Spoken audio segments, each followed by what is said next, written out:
လက်ရှိငန်းတိသမနဲ့အောက်ပါ irrational ကိန်းများကိုကိန်းစဉ်မျိုးပေါ်နဲ့ဖော်ပြပါဆိုတော့အောက်ပါ irrational ကိန်းတွေဖြစ်တဲ့root 13တို့ root 17 root 18စသဖြင့်ဒီ irrational ကိန်းတွေကိုကိန်းစဉ်မျိုးပေါ်မှာဖော်ပြပြရမယ်အဲဒါဆိုတော့ root grade 9 grade 7မှာသင်ခဲ့တဲ့လိုမျိုးပဲ grade 7မှာတော့လူမျိုး irrational ကိန်းတွေမဟုတ်ဘူး rational ကိန်းတွေဖြစ်တဲ့အပိုင်းကိန်းတွေဟုတ်လားကိန်းပြတွေကိုကိန်းမျိုးမှာဖော်ပြပြရတာဒီမှာဆိုတော့grade 9မှာကျတော့irrational ကိန်းတွေဖြစ်တဲ့နော် root နဲ့ပတ်သက်တဲ့ကဏ္ဍတွေဒါတွေကိုကိန်းမျိုးမှာဖော်ပြပြရမှာပထမအဆုံးနဲ့တွေ့ပြနံပါတ်ခါကူလို့တွေ့ကြည့်မယ်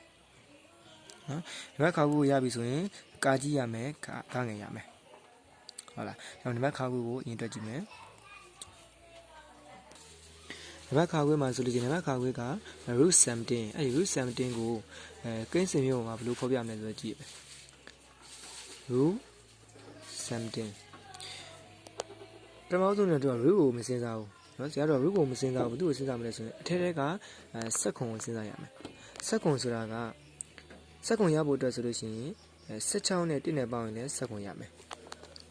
15နဲ့2နဲ့ပေါင်းရင်လည်းဆက်ခွန်ရမယ်14နဲ့3နဲ့ပေါင်းရင်လည်းဆက်ခွန်ရမယ်ဒါပေမဲ့အကုန်လုံးတော့ယူလို့ရလားဆိုတော့အကုန်လုံးတော့ယူလို့မရဘူးပေါင်းလိုက်တဲ့ပေါင်းနော်ကဏ္ဍနှလုံးကတီကိန်းရောပေါင်းကိန်းရောနှစ်ခုစလုံးကနှစ်ထပ်တီကိန်းဖြစ်နေရမယ်ဒီမှာဆိုလို့ရှိရင်14အပေါင်း3ဆို14ကိုနှစ်ထပ်ကိန်းခွဲလို့ရလားမရဘူး3ကိုနှစ်ထပ်ကိန်းခွဲလို့ရလားမရတော့ကြောင့်သူ့ကိုယူလို့မရဘူး15အပေါင်း2မှာဆို15နှစ်ထပ်တီကိန်းခွဲလို့မရဘူး2ကိုလည်းနှစ်ထပ်တီကိန်းခွဲလို့မရဘူးဒါသူ့လည်းယူလို့မရဘူး16အပေါင်း1မှာဆိုလို့ရှိရင်16ကိုနှစ်ထပ်တီကိန်းခွဲလို့ရလားရတယ်4နှစ်က1ကိုခွဲလို့ရလားရတယ်ဒီနှစ်ကဒါကြောင့်မလို့နှစ်တက်ဒီကိန်းသူ့လည်းနှစ်တက်ဒီကိန်းခွဲလို့ရတယ်သူ့လည်းနှစ်တက်ဒီကိန်းခွဲလို့ရတယ်ဒါကြောင့်မလို့ root 7ဆိုတာက16အပေါင်း1ကိုယူပေးရမယ်အဲဆိုတော့ root 16အပေါင်း1အများကြီး16ဆိုတာကနှစ်တက်ဒီကိန်းခွဲမယ်ဆိုရင်4ပဲနဲ့ကလည်းနှစ်က1ကြတော့နှစ်တက်ဒီကိန်းခွဲမယ်ဆိုရင်1နှစ်ကဟုတ်လားအဲဆိုတော့ကိန်းမြင့်ပေါ်မှာ4 unit နဲ့ဘာလဲဆိုရင်1 unit နဲ့ကိုဆွဲပြရမယ်အဲဆိုတော့ကိန်းမြင့်ဆွဲပြကြရဆိုရင်ဒါကဒီကိန်းမြင့်ရဲ့နံပါတ်ကဘာလဲဆိုလို့ရှိရင်ဒါကAဝင်ယူဒီကြောင့်ဒီမှာ8လို့မှတ်မယ်ပြီးတဲ့အခါကျလို့ရှိရင်ဒါက1ဒါက2ဒါက3ဟုတ်လားဒါဆိုတော့အဲ့တော့ဘာလဲဆိုလို့ရှိရင်ဒါက minus sorry နော်ဒါက3ညာဒါက1ဒါက2 3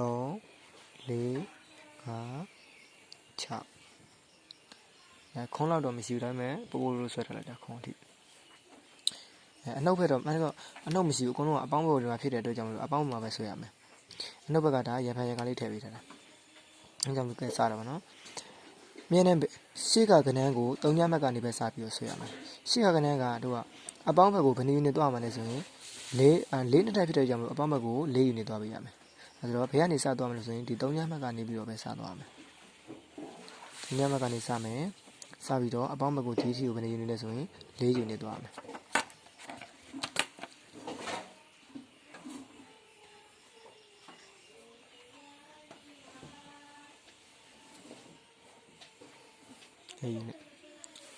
ဒါကိုဆရာတို့ကနေပြီးတော့ O လို့ထားမယ်ဒါကို A လို့မှတ်မယ်နားလည်လားနောက်တစ်ခု3ညကနေပြီးတော့အပေါင်းဘက်ကို4ယူနေသွားပြီဆိုရင်ထောင်းမှန်ခုကထောင်းမှန်လူမှုထောင်းမှန်တွေ့ကန်အနေနဲ့လူမှုထောင်းမှန်တွေ့ကန်အနေနဲ့ပေါ်ပြမှာဖြစ်တဲ့အတွက်ကြောင့်ဒီလိုထောင်းမှန်တွေ့ကန်အနေနဲ့ပေါ်ပြမှာဖြစ်တဲ့အတွက်ကြောင့်ဆရာတို့ကဒီကအောက်ခြေအခြေအနာကိုဆွဲယူသွားပြီဆိုရင်အပေါ်ကိုဆရာတို့တက်ကမယ်ဒီကို4ယူနေဆွဲယူသွားပြီဆိုရင်အပေါ်ကိုကြတော့ဘယ်နည်းလဲဆိုလို့ရှိရင်1ယူနေနော်အောက်ခြေကအခြေက4ယူနေအပေါ်ကိုတက်မှာကထောင်းမှန်တက်မှာကဘယ်နည်းလဲဆိုရင်1ယူနေတက်မယ်ဒါကြောင့်မလို့1ယူနေကဒီမှာကတစ်ခုနဲ့တစ်ခုက1 cm ကွာတာဖြစ်တဲ့အတွက်ကြောင့်မလို့ဒီကနေဒီကလည်း1 cm ပဲကွာပြီးရမယ်နော်1 cm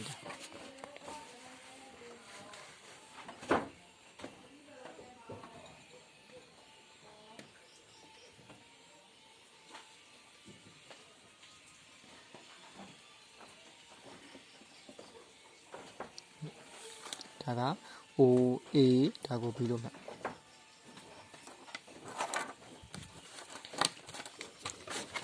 ပြီးကြရင် O နဲ့ B နဲ့ O ဆက်မယ်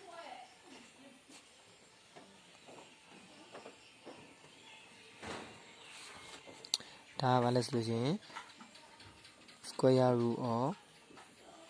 17ဟုတ်လားခုလိုချင်တာကဒီကိန်းမြင့်ပေါ်မှာတွက်ပြပေးရမှာငါ square root of 17ကိန်းပေါ်မှာဆွဲပေးရမှာဒီမှာဆိုရင်ဒီကနေပြီးတော့ဒီကိန်းမြင့်ထဲမှာ square root of 17ကဘယ်နေရာလဲဆိုတော့သိချင်ရင်ထောက်ချံကိုသုံးပြရမယ်ထောက်ချံသုံးမယ်ဆိုတော့ကဲ3ညမက်ကနေပြီးတော့ O ကို B ကိုအဲ့လိုမျိုးလေး y ထားမယ်ထားပြီးတော့ဒီကနေပြီးတော့ on line တစ်ခု on line တစ်ခု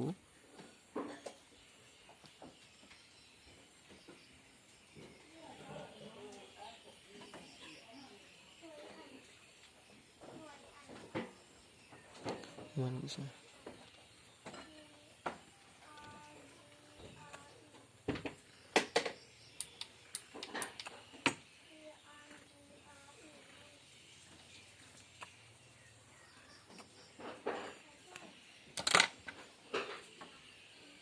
ဒီနေရာကိုပြီးလို့မှတ်ဒီနေရာကအဲ့လိုချင်တဲ့ square root of 17နမရေးတာမကားလို့ဒီနေရာကဘာလဲဆိုရင် square root of 17ဟောနော်သူ့ရဲ့နာမည်ကဘာလဲဆိုရင် P နားလည်လားအဲဆိုတော့ဒီကြားထဲမပြီးသေးဘူးအောက်ကထပ်ပြီးတော့တွက်ပြရအောင်ထပ်ပြအောင်မဆိုတော့ကြည့်ရတွက်မယ်နော်အဲဆိုတော့ဒီပုံက Downman Street ကပုံဖြစ်တဲ့အတွက်ကြောင့်မလို့ဆရာတို့တွေနဲ့ Downman Street ကိုသုံးမယ်ဆိုရင်ဘယ်ပုံတင်နည်းကိုသုံးလဲဆိုရင်theorem ကိုသုံးပြရမယ်theorem ကဘာလဲဆိုရင် Pythagoras theorem အရာဟုတ်လားဘာလဲ Pythagoras theorem အရာအဲဆိုတော့ Downman Street က O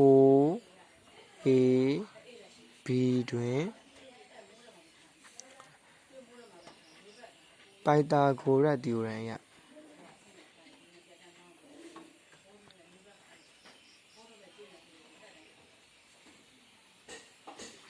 Pythagoras theorem အရသူ့ရဲ့ပုံတင်နည်းကဘာလဲဆိုရင်ထောင်းမှန်ကန်အနားကိုလိုချင်ထောင်းမှန်ကန်အနားနှစ်ဘက်ကိုလိုချင်ရင်ကြံအနားနှစ်ဘက်ပေါင်းခြင်းနဲ့ညီပေးရမယ်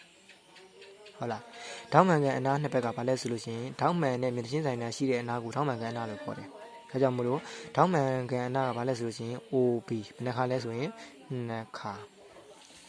OB နှစ်ထပ်ကို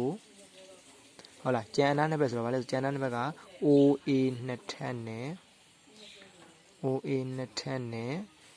AB နှစ်ထပ် AB နှစ်ထပ်ပေါင်းခြင်းနဲ့ညီပြရမယ်ဒါကြောင့်မလို့လိုချင်တာက OB ကိုလိုချင်တာဖြစ်တဲ့ကြောင့်မလို့ OB square ကတော့ OB square ညီမျှခြင်း OA square ဆိုတော့ OA ကဆရာတို့ဒီမှာဘယ်လောက်လဲဆိုရင်ဘယ်နှ unit ဆွဲလိုက်တာလဲ4 unit ဆွဲလိုက်တာဒါကြောင့်မလို့ OA က4နှစ်ထပ်ဖြစ်တဲ့ကြောင့်မလို့နှစ်ထပ်တင်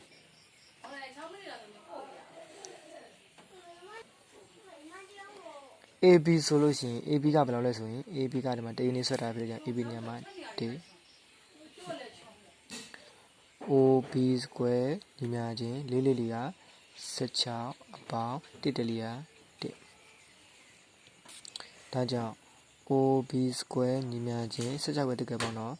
16 square ပြောက်ခြင်းရင်ဒီဘက်ကကဏ္ဍကို root တင်OB ညီမျှခြင်း square root of 17ဒါကြောင့် OB က square root of 17ရတယ်ဒါကြောင့်မလို့အောက်ကနေပြီးတော့စာတစ်ကြောင်းထိုးပြရ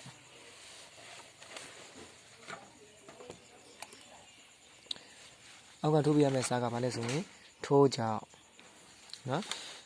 ဘာဆက်ပြရဘာထိုးပြရမလဲဆိုရင် O ရဲ့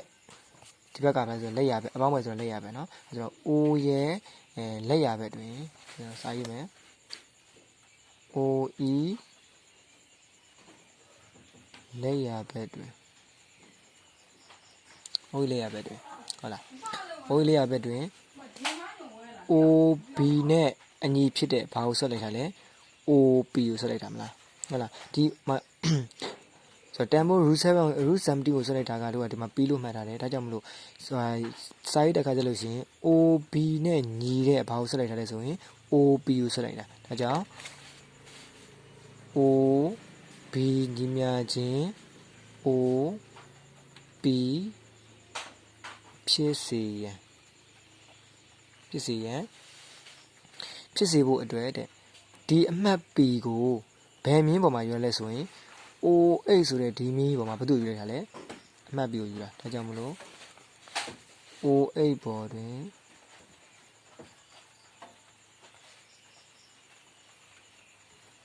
အမှတ် P ကိုယူပါသည်